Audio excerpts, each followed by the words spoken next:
जय बारो जय निताई जय गौर जय राधेश्याम जय निताई जय गौर जय राधेश्याम जय महाप्रभु एक बेस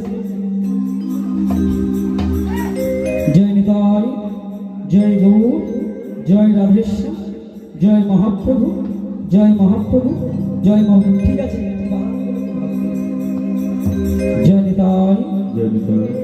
जय निताई जय गौर जय राधेश्याम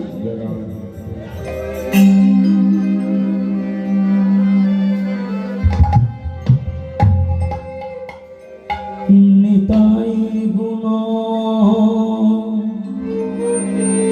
मणि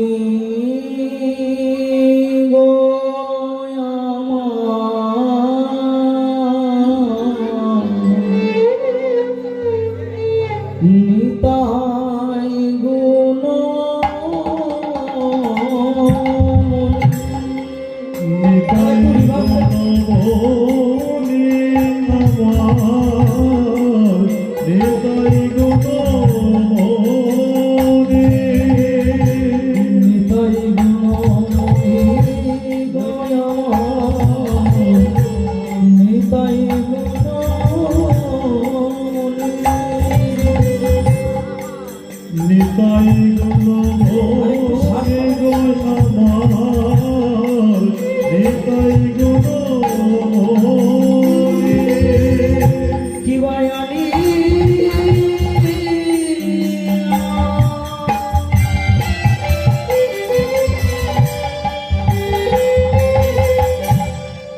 प्रेमेर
মোর নাহি বাঁচে কে বাদে রহিল তোতে তো পামর নাহি ভাসে ব্রহ্মাণ্ড দুর্লভ ধন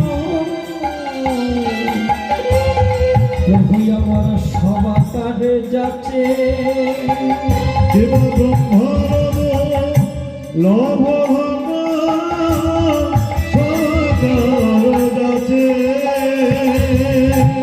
লোচন বলে মোর নেতাই ওই না দেবানা ভোজিলা অগলোচন বলে দেবানে তাই যে না ভজিলা লোচন বলে মোর নেতাই দেবানা ভোজিলা লোচন বলে দেবানে তাই যে না ভজিলা আমার জানি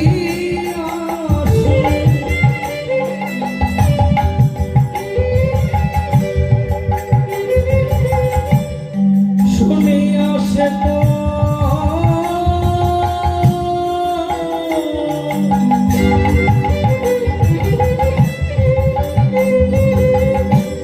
ওই নায়াজ মোখাতি হলো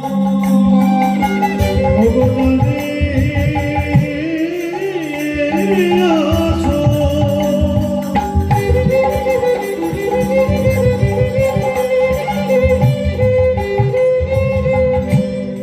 শুনিয়া সে তো আত্মঘাতে হলো নিতাই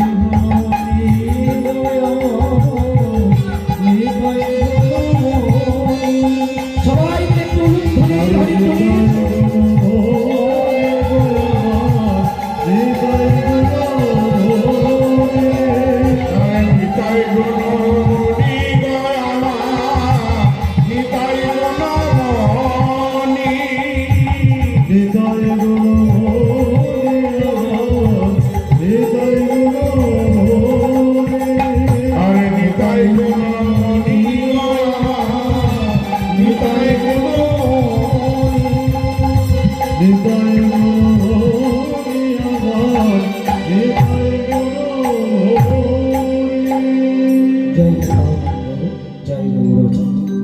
জয়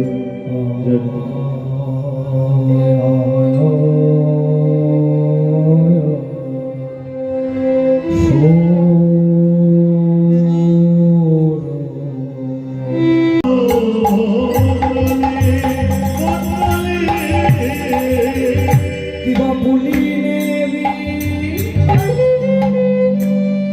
বিহান করে যত ভক্ত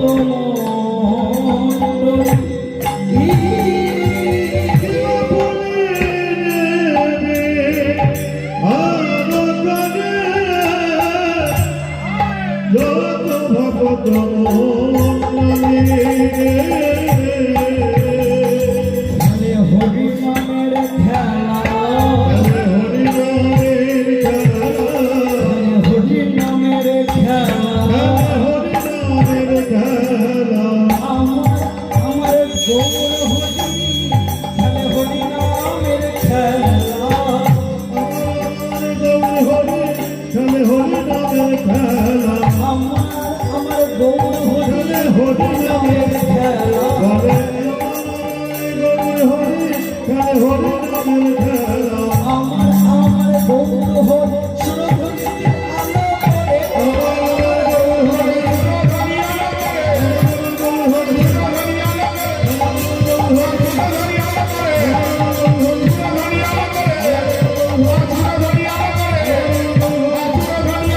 Hare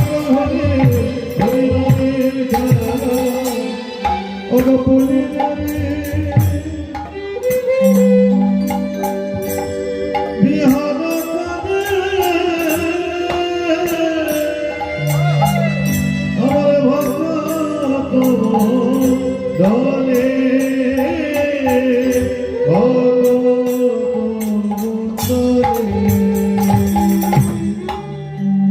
খেলায় বিনোদ খেলা বিনোদ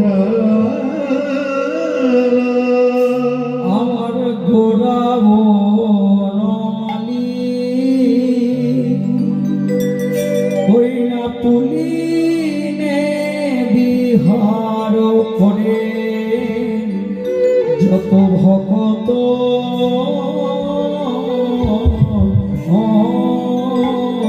মণ্ডলী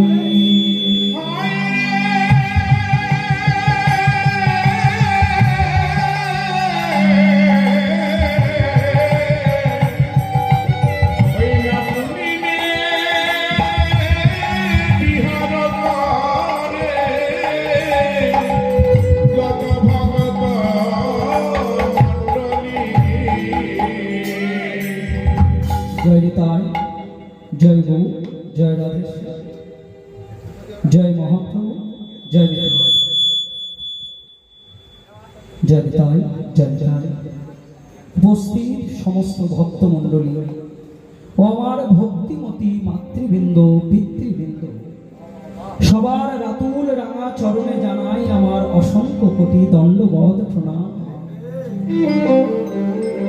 আজ আমি আমার পিতা মাতার আশীর্বাদ, আমার পরম গুরুদেব বর্গের আশীর্বাদ, আমার পরিবার বর্গের আশীর্বাদ এবং আপনাদের মতো সাধুগুরু বৈষ্ণবের কৃপায় কিছু হরিকথা, কিছু কৃষ্ণ কথা বলবার জন্য এসেছি। যদি কোনো ভুল ত্রুটি হয় মা, নিজ সন্তান জ্ঞানে আমাকে ক্ষমা করিয়া দেবে। লীলা আরম্ভ করার পূর্বে মা, যার আশীর্বাদ না পেলে, যার প্রসন্নতা না পেলে এই লীলা আমরা তো অধম মা, কেমন করে তার লীলা আমরা বর্ণনা করব? তিনি যদি না কৃপা করে তার লীলা কি আমরা বলতে সক্ষম হব? তাই প্রথমে সেই মহাপ্রভুর চরণে প্রণাম জানিয়ে বললাম, প্রভু তুমি কৃপা করে তোমার লীলা তুমি আমার মুখ হইতে তোমার লীলা বর্ণনা করে নিও প্রভু। তুমি যদি কৃপা করে না বর্ণনা করে না, তাহলে আমার কেমন করে সামর্থ্য আমি তোমার লীলা বর্ণনা করি? তাই আমি সবার প্রথমে মা ক্ষমার কথা কেন বললাম না, 1486 সালে যে মানুষটি নদিয়ার আকাশ হইতে নেমে এলেন এই নদিয়ার পুণ্যভূমিতে, সেই মানুষটির কথা আমরা এমন অনেক বাঙালি রয়েছি, অনেক হিন্দু রয়েছি মা, তারা তার কথা শ্রবণ করে না, চিন্তন করে না, স্মরণ করে না। কে এসেছিল 1486 সালে? না, এসেছিল আমার সচি মায়ের গর্ভে, নাম তার নিমাই পণ্ডিত, যাকে সকলে আমরা মহাপ্রভু বলেছি। তিনি এলেন নদিয়ার আকাশ হইতে নদিয়ার পুণ্যভূমি। চৈতন্য চরিতামৃতে বললেন কি, কলির সন্ধ্যায় আসি, কলির সন্ধ্যায় আসি, ভগবান পূর্ণ, ভগবান পূর্ণ, ভাগীরথে তটে তিনি হলেন অবতীর্ণ, সোনার অঙ্গ হইল শিগৌরাঙ্গনা, গর্ভ সিন্ধু হইতে অবতীর্ণ, নদিয়া মাঝারে ধার, অবতীর্ণ,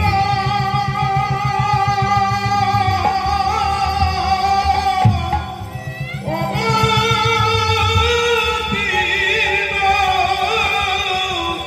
নদিয়া মাঝারে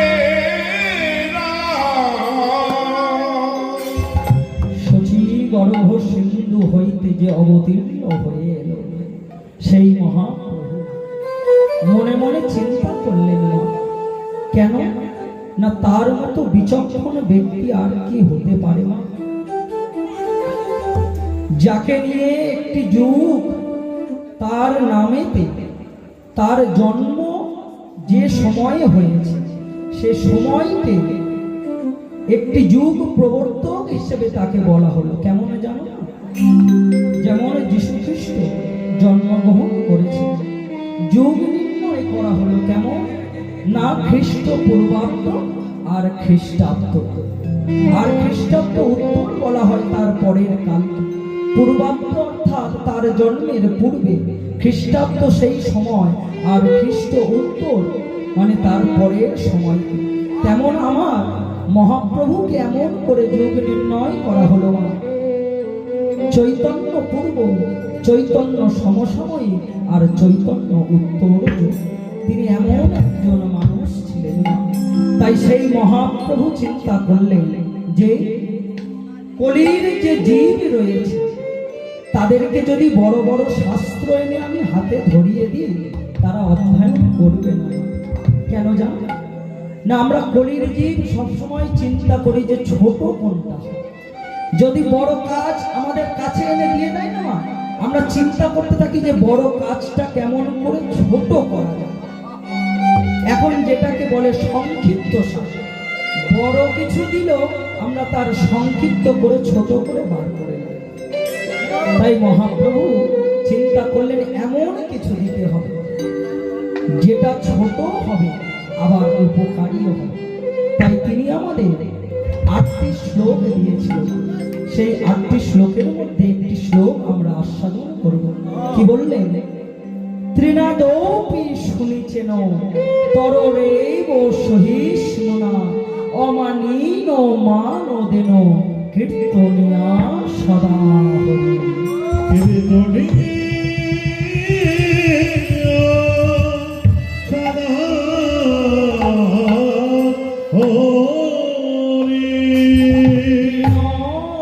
হইতে আপনার নিজ পরিমাণ, নিজ পরিমাণ তরুলতা হইতে হবে মোর সাবধান। অতিহীন অতিদিন দেখি করিবে সম্মান। করিবে আরে এক মন হয়ে তোমরা লোভে কৃষ্ণ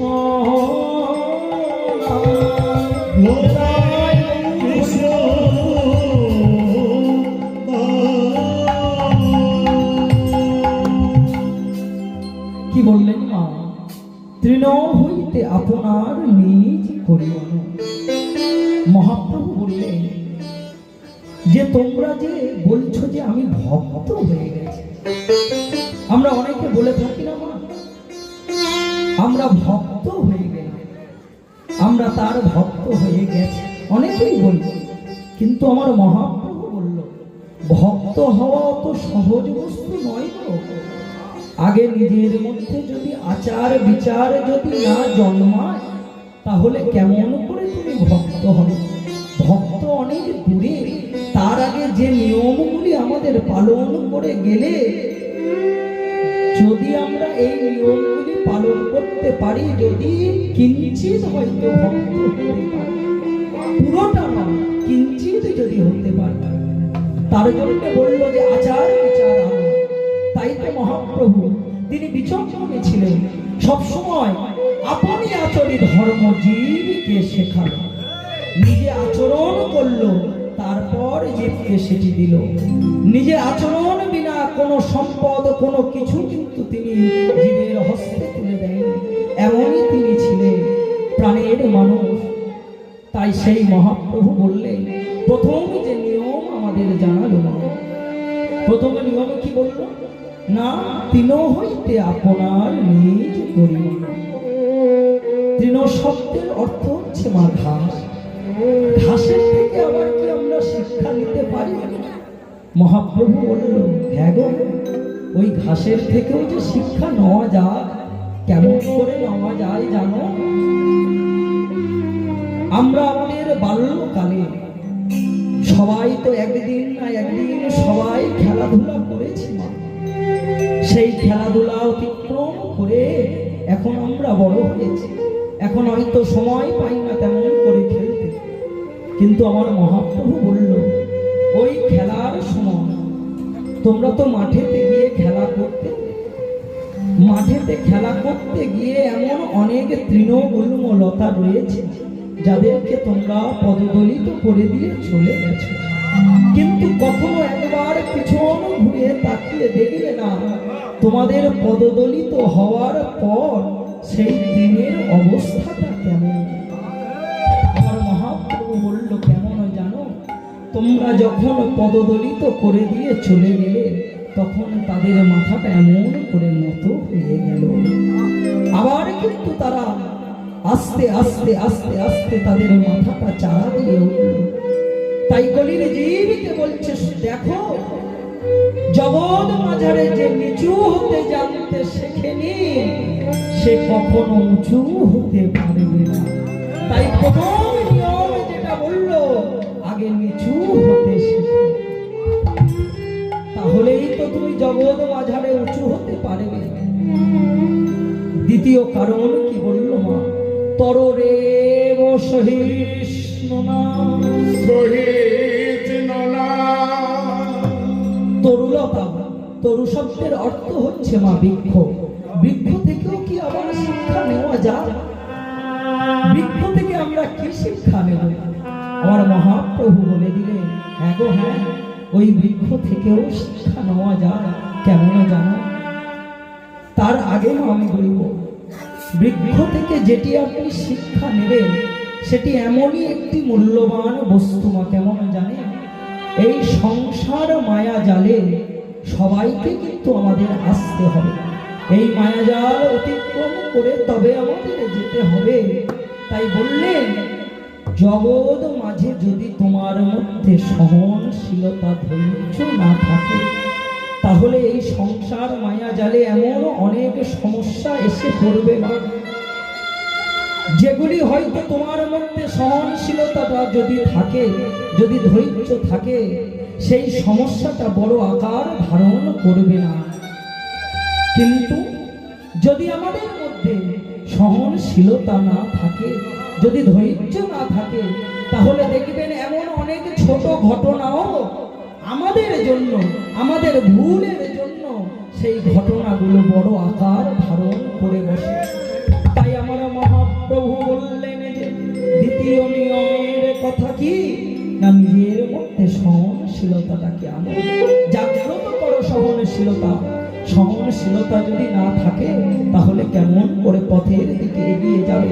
পথে তোমার কণ্টক পড়ে রয়েছে, কণ্টকে পা পড়ার পর যদি না সহনশীলতা থাকে যে আমাকে আগে যেতে হবে, আর ওই পথে ব্যথা পেলে বলে যদি ফিরে চলে যাও, তাহলে তো আর ওই পথের পথিকের কাছে যেতে পারবে না। তাই বললেন, নিজের মধ্যে সহনশীলতা আনো। তৃতীয় নিয়মের কথা কি বললেন, অমানিন মানদেন, অমানিন মানদেন। এ জগৎ মাঝে যে অমানি জন হয়, যাকে এই জগৎ সংসারে কেউ মান দান করে না, মহাপ্রভু বললেন, যাকে কেউ মান দেয় না তুমি তাকে মান দেবে। যদি তুমি তাকে মান দান করতে পারো, তবে যেদিন তুমি আমার দুয়ারের সামনে এসে দাঁড়াবে, একদিন তোমার সবাইকে চলে যেতে হবে। এ জগতে কেহ কারো নয়, আমিও কারো নয়, হইলে সুসময় চলে যেতে হবে। মানুষ মরিলে রোদন করো না, রোদন করিলে ফিরে তো আসে না। এসেছিল যারা মায়ার কারণে, এ মায়া কাটাবে ওই চিতার। এই জগৎ সংসারে যখন এসেছি, একদিন না একদিন চলে যেতে হবে। তাই মহাপ্রভু বললেন, যাকে কেউ মান দেয় না, যাকে সবাই দূর করে রাখে, তুমি তাকে আলিঙ্গন করে তাকে মান দান করবে। তাহলে যেদিন আমার দুয়ারে এসে দাঁড়াবে, সেদিন তো তোমাকে আমি আলিঙ্গন করে আমার কাছে বসাবো। কি কি বললো মা? প্রথমে বলল নিচু হতে জানো, দ্বিতীয় কারণ বলল সহনশীলতা, তৃতীয় কারণ বলল যাকে কেউ মান দেয় না তাকে তুমি মান দান করো, আর চতুর্থ কারণ সেটা কোনো নিজের মধ্যে আচার নয়, সেটা হচ্ছে মুখেতে তার নাম গুণ কীর্তন করতে হবে। এই জগৎ সংসারে তুমি অলসে থাকো বা জাগরণে থাকো, জগমনে থাকো, তুমি গৃহেতে থাকো বা বনেতে থাকো, বনেতে থাকো। তুমি যেখানে থাকতে পারো মা। আমার মহাপ্রভু কোনো বিচার নিষেধ করলেন না যে মন্দিরে এসেছি, মন্দিরে বসেই শুধু তার নাম গুণকীর্তন করা যায় আর অন্য কোথায় করলে তার ফল লাভ হবে না, এটা ভুল। আমার নাম তুমি যেমন করে পারো নিতে পারো, তুমি অলসেও যদি আমার নাম এই হরে কৃষ্ণ মহামন্ত্র নাম যদি নিতে পারো তাও তোমার লাভ হবে। তাই বললো তুমি জাগরণে থাকতে পারো, অলসে থাকতে পারো, গৃহেতে থাকতে পারো বা কাজ কর্ম করছো, তুমি যেখানেই থাকো অন্তত তোমার মুখেতে এই হরে কৃষ্ণ কৃষ্ণ কৃষ্ণ হরে হরে, হরে রাম রাম রাম হরে হরে। নিতাই গৌর হরি বল হরি বল হরি বল।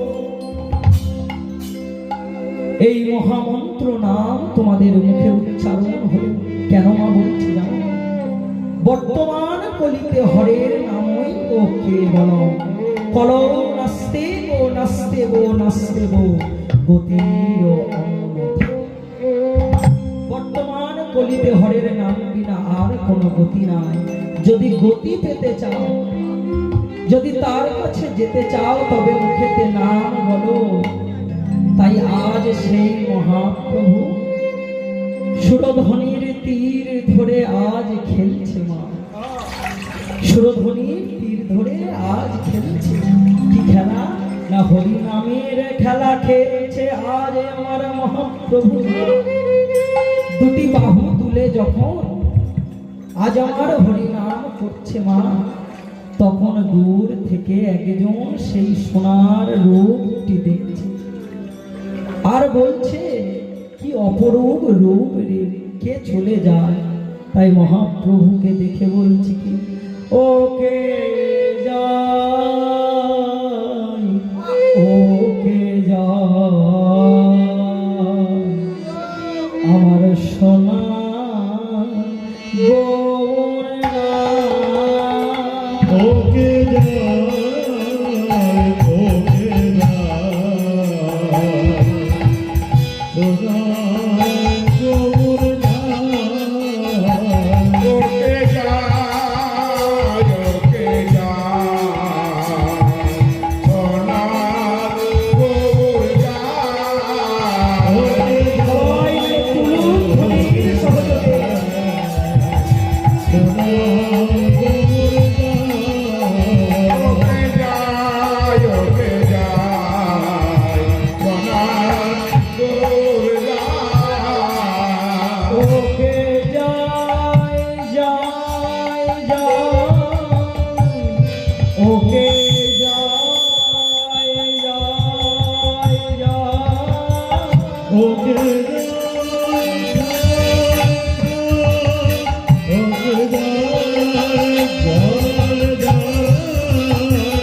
ওকে যায়, যায়, যায়, ওকে যায়, যায়, যায়। ওকে যাই,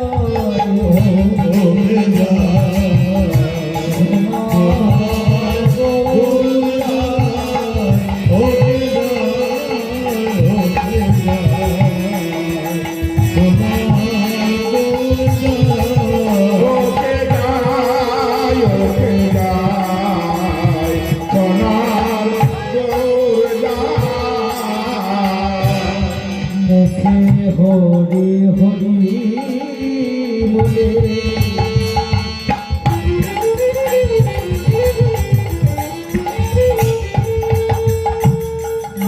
আমার নয়ন জলে ভেসে মুখে হরি হরি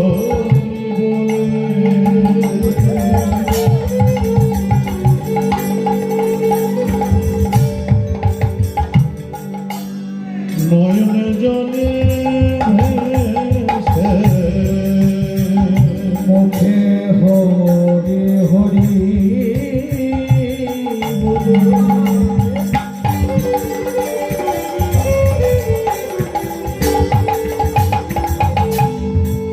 আমার নয়ন জলে ভেসে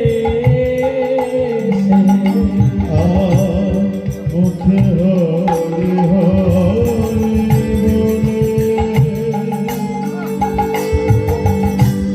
বলে নয়ন জলে ভেসে মুখে কেবল কৃষ্ণ নাম মুখে কৃষ্ণ নাম ওই না মুখে কেবল কৃষ্ণ নাম ওকে কেবল কৃষ্ণ নাম ওকে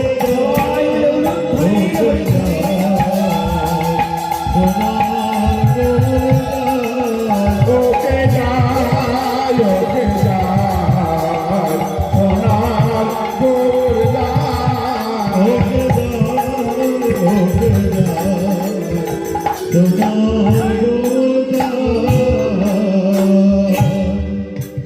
ভক্ত গণ পাছে পাছে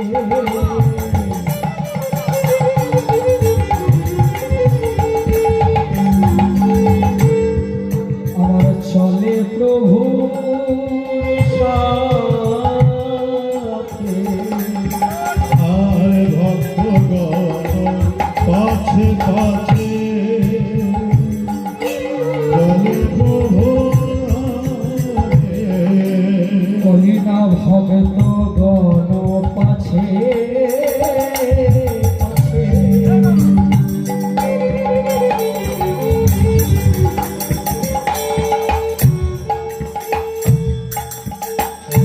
আমার প্রভুর সাথে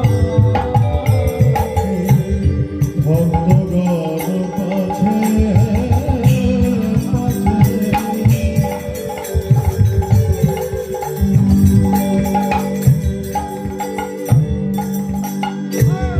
চলে প্রভুর পাছে পাছে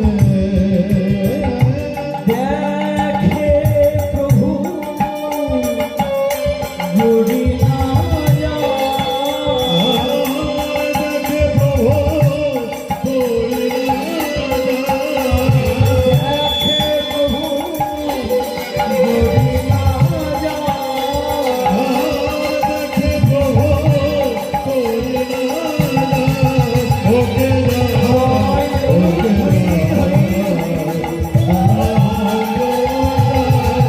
ওকে যায় ওকে যায় সোনার গৌর যায়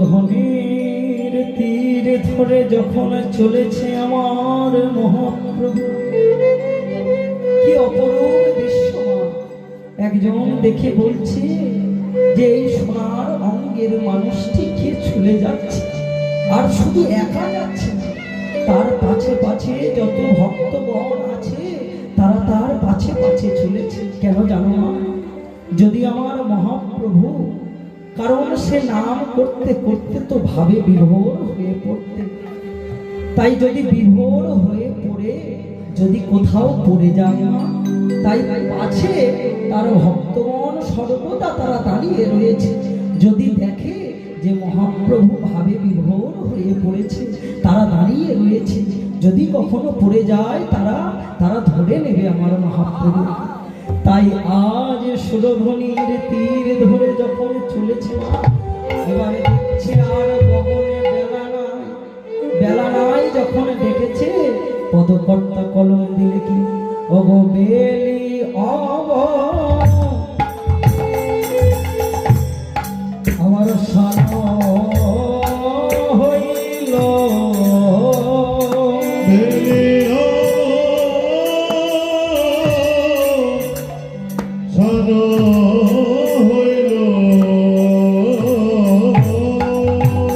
আমার বেলি অব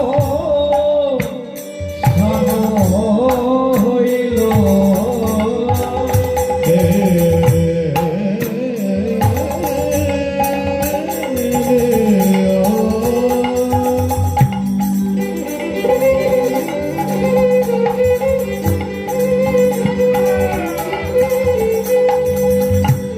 দেখো দেখো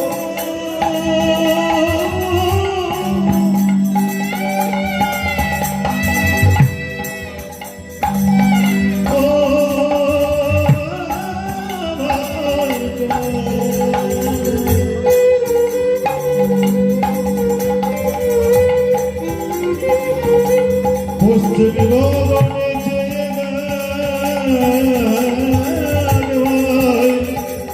আর গগনে বেলানা দিলা কাল হলো লীলা বিহেতে চলিলা লীলা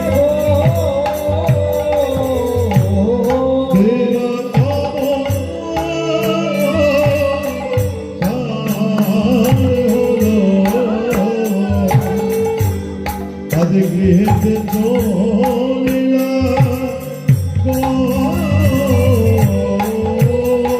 হইলা জন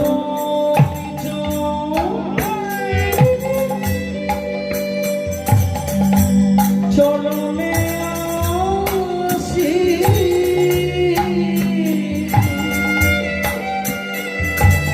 প্রভু আমার প্রণাম করিলা কিবা জগতে কিবা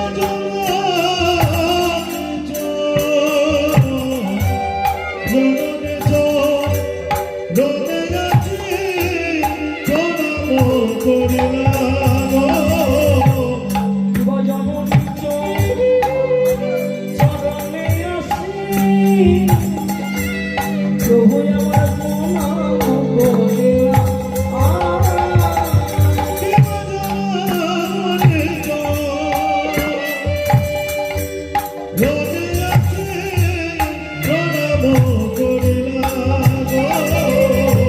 বলে আমি ফিরে এসেছি, আমি ফিরে এসেছি, আমি তোমার নিমাই মাগো, আমি ফিরে এসেছি, আমি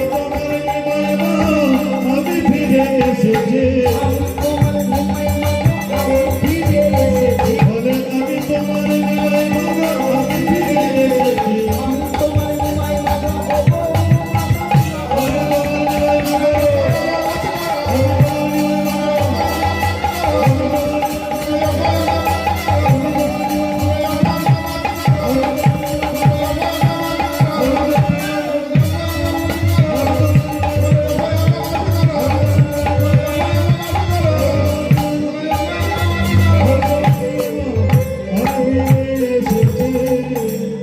জননী প্রণয়াতি প্রণাম করিলা প্রণাম করিল বেলি অবসান হইল গৃহেতে চলিলা গৃহেতে চলে জননী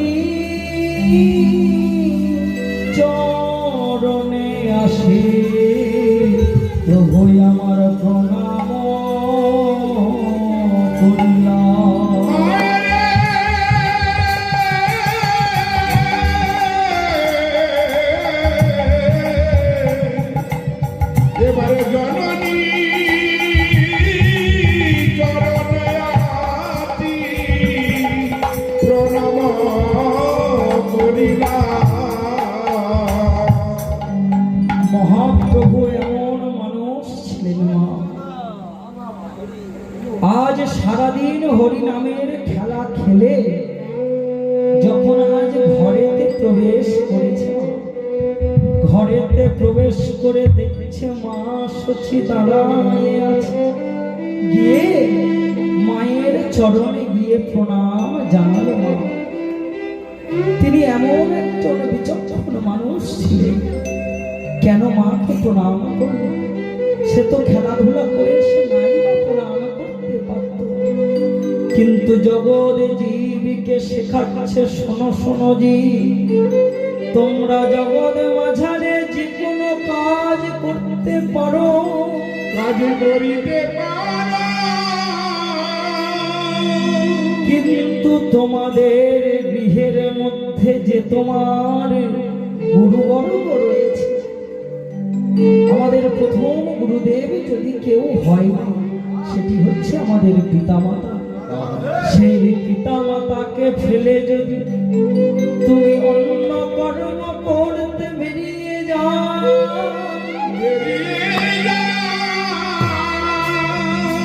আর ঘরেতে পড়ে রয়েছে তোমার মা জননী, মা জননী। তুমি বাইরে চলে গেলে, ঘরেতে পড়ে রয়েছে তোমার জননী, যে তোমার 10 দিন 10 মাস 10 দিন যে গর্ভেতে তোমার জন্য কত কষ্ট জ্বালা সয়ে, তবেই তো তুমি এই জগতের আলো দেখতে পেলে। আর পিতা মা তো 10 মাস 10 দিন গর্ভেতে রেখে জ্বালা অনুভব করলো, আর পিতা তোমাকে সেই শিশুকাল হইতে তোমার যৌবন কাল অবধি তোমার পরিচর্যার দায়িত্ব রয়েছে পিতার উপর। তাই তো গীতাতে বললেন, পিতা স্বর্গ পিতা ধর্ম, পিতা হি পরম তপ, পিতাহি পরমন্ত পিতরি প্রীতিমা পণ্যে শ্রীমন্তে সর্বদেবতা। পিতরি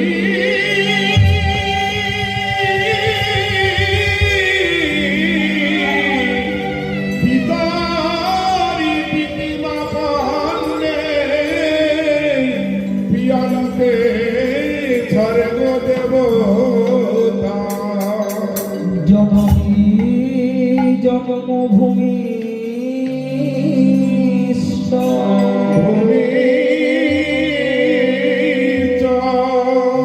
স্বর্গাদপি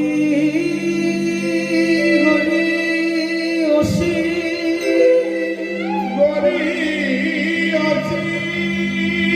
জননী জন্মভূমি স্বর্গাদপি হরিয়সি। জননী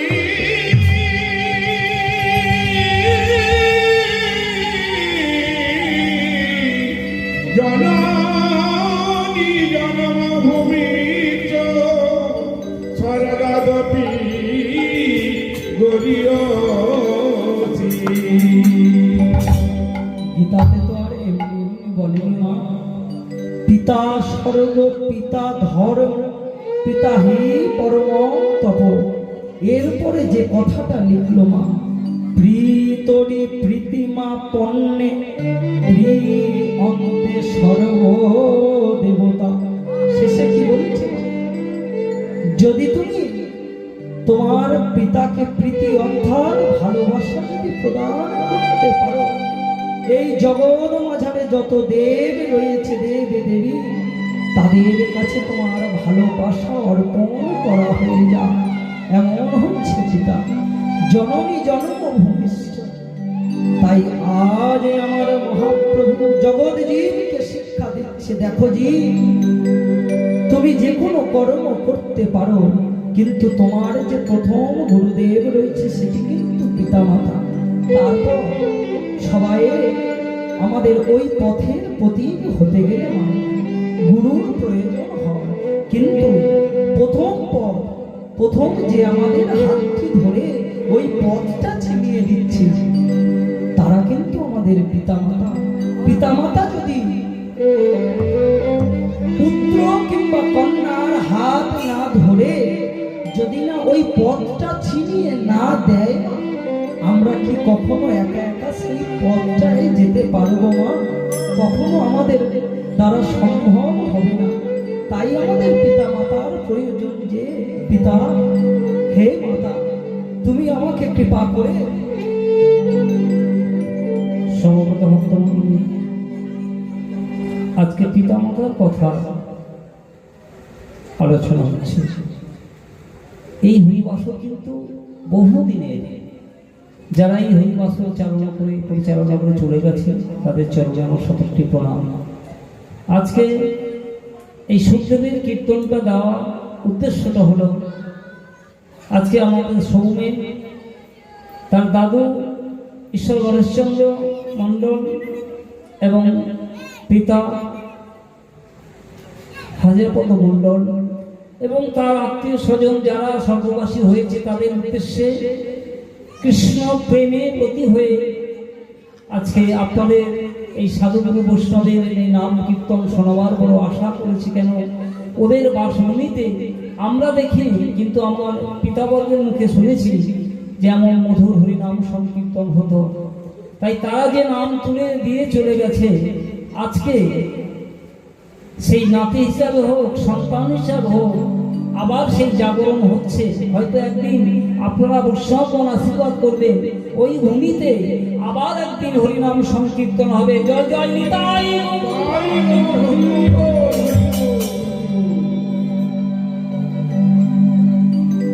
তাই আজ আমার মহাপ্রভু জগৎ জীবকে শিক্ষা দেওয়ার জন্য, হে জীব, তুমি সারাদিন যা কিছু করতে পারো, কিন্তু কোনো কর্মে যাওয়ার আগে বা যখন কর্ম থেকে গৃহে ফিরছ, যদি তুমি তোমার পিতা মাতার চরণে প্রণামটা জানাও, সেটাতে কিন্তু তোমারই মঙ্গল হবে। মঙ্গল ছাড়া কখনো অমঙ্গল হবে না। কারণ জেনে রাখবে, পিতা মাতা তোমার আজন্ম কাল পর্যন্ত শুধু মঙ্গল ছাড়া আর কিছু চাইতে পারে না। সারা জীবন তুমি যতদিন বাঁচবে তারা শুধুমাত্র তোমার মঙ্গলটাই চাইবে। তাই মঙ্গল চেয়েছিল আমার সচী মাতাও। কেমন জানো মা? মহাপ্রভু তো প্রথমে নবদ্বীপে এই হরিনাম প্রচার করেছিলেন। এই বিশ্ববাসীর কাছে যে নাম প্রচার হলো, সেই নাম প্রচার করতে বলল কে? না, সে হচ্ছে আমার সচী মাতা। একদিন সচী মাতা নিমাইকে ডেকে বলছে, নিমাই শোন শোন শোন, যখন লক্ষ্মী প্রিয়া পরলোক গমন করে গেছে, মহাপ্রভুর মনটা ভালো নেই। কদিন পর মহাপ্রভু আমার যখন মন খারাপ নিয়ে মায়ের কাছে এসে দাঁড়ালো, মা বলছে, সচী মাতা বলছে, শোন মা, আমার মনেতে একটা বাসনা আছে, তোর কাছে বলবো বাবা। তখনও বলছে, বলো বলো মা, তুমি যদি না আমাকে আদেশ করো, না বলো, তাহলে কে বলবে মা? তখন নিমাইকে বলছে, নিমাই রে, আমার মনেতে একটা বাসনা আছে। কি বাসনা জানি? আমি তোকে আরেকবার দ্বার পরিগ্রহ করাতে চাই। মা মা, লক্ষ্মী প্রিয়াকে আমি কত কষ্ট করে আমাদের ঘরে আনলে মা, কিন্তু আমরা তাকে রাখতে পারলাম না। আমাদের ছেড়ে সে চলে গেল। আবার একজনকে যদি আনো, তার যদি কোনো অমঙ্গল হয় না। তখন সচী মাতা বলছি, মা, আমি আমার মনের কথা তোর কাছে জানিয়ে দিলাম, যদি তুই সেটা রাখিস আমি তাতে খুব খুশি হব। আর যদি তোর মনে হয় যে মায়ের কথা প্রয়োজন নেই, তাহলে তুই না রাখতে পারি। মহাপ্রভু চিন্তা করলেন, মা আদেশ করেছে, মায়ের কথা কি ফেলে দেওয়া যায়? মাকে বলল, ঠিক আছে মা, তুমি আমার জন্য তাহলে একজন সুপাত্রী দেখো। তখন মহাপ্রভুর জন্য যাকে আনা হলো, সে কে মা? সনাতন বিশ্বের একমাত্র কন্যা, নাম তার বিষ্ণুপ্রিয়া। বিষ্ণুপ্রিয়াকে যখন বিবাহ করে আনলেন, এদিকে মহাপ্রভু কি করে জানো মা? সে তো নিশিতে নাম করতে চলে যায়, প্রিয়ায় আমার ঘরেতে পড়ে থাকে, আর মহাপ্রভু নাম করতে চলে যায়। একদিন মা সচি এসে নিমাইয়ের হাতটা ধরেছে, বলছে নিমাই এটি কি হচ্ছে নিমাই? তুমি একজনকে ঘরেতে এনেছো, তার মনেতে কি কোনো কষ্ট নেই? সে নিশিতে তোমার সঙ্গে একটু আলাপচারিতা করবে, তোমার সঙ্গে কথোপকথন করবে, নিজের মনের কথা তোমাকে হয়তো জানাবে। সেই মেয়েটাকে তুমি এনে আর অমন ভাবে ফেলে রেখে তুমি নাম করতে চলে যাচ্ছ। তখন মায়ের কথায় মহাপ্রভু বলল, মা তাহলে আমি কি হরিনাম করব না মা? তাহলে হরিনাম কি বন্ধ করে দেব প্রিয়ার জন্যে? যখন বলেছে যে হরিনাম বন্ধ করে দেবে, মুখটাকে বন্ধ করে বলল, না নিমাই একই কথা বলছো যে হরিনাম করলে জীবের 14 পুরুষ উদ্ধার হয়ে যায়।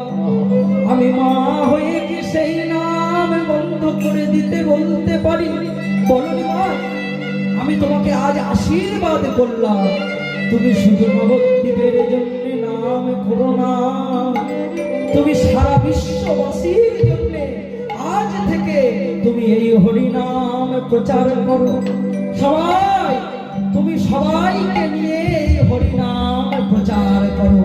তাই সেই মায়ের আদেশে মহাপ্রভু সর্বত্র এই নাম প্রচার করল।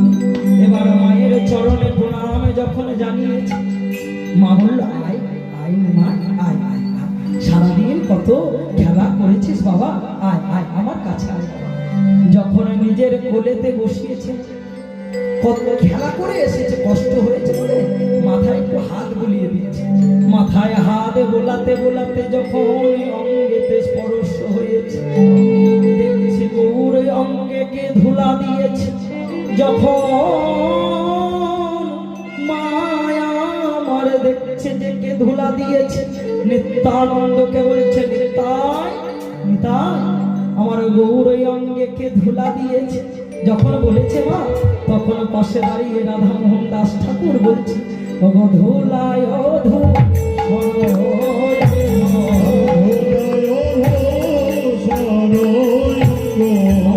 ধুলায় ও ধু সরয়ঙ্গ,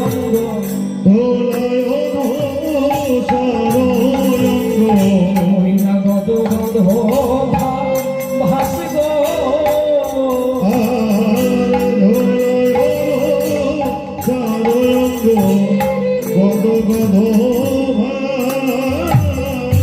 ওই রাগে রাধা মোহন মনে আমরা কর তহিয়া। বলে এরা ভাবো হরা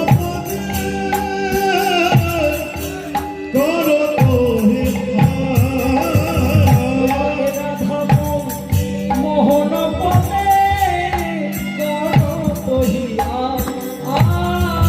বলে এরা ভাবো হরা করো বলে পাশে আমায় রেখো হে, সে তোমায় রেখো হে, সে আমায় রেখো হে, সে তোমায় রেখো হে, তোমার লীলার পাশে পাশে পাশে পাশে রেখো হে, তোমার কাছে পাশে পাশে রেখো হে, তোমার লীলার পাশে পাশে পাশে পাশে রেখো হে, তোমার কাছে পাশে রেখো হে, তোমার লীলার পাশে পাশে ও ময় তোমার লীলার পাশে পাশে হে